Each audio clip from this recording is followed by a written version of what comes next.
No niin, eli tässä tulee tää video tästä meidän huoneesta. Tää on jo varmaan toinen, koska mulla loppu äsken patterit.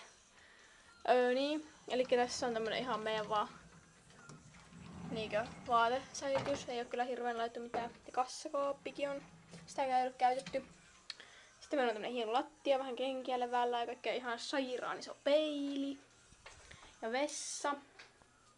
Hirveän kiva suihkukaappi ja kaikki. Ja sitten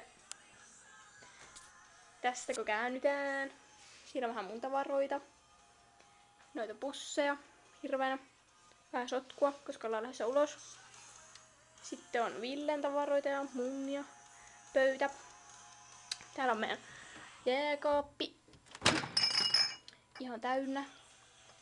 Melkein. Ja jotain. Kuunnellaan Spotifysta musiikkia, jotain typeriä mainoksia. Tässä meidän kukka. Meni poikki tosiaan. Hieno tuoli. Tää on Villen vaatteiden peitossa. Ja meillä on näkymä tänne satamaan, jossa on laivoja, menee koko ajan jotakin. Siinä on tosi kirkkaat valot, ettei voi yöllä pitää näitä auki. Meillä on hieno taulukin. Ja tällaista. Ihan tämmönen kiva pieni huone. Ihan normi. Ei mikään erikoinen. Joo. Mutta me varmaan lähdetään tästä pikkuhiljaa ulos ja sillä tavalla. Heippa!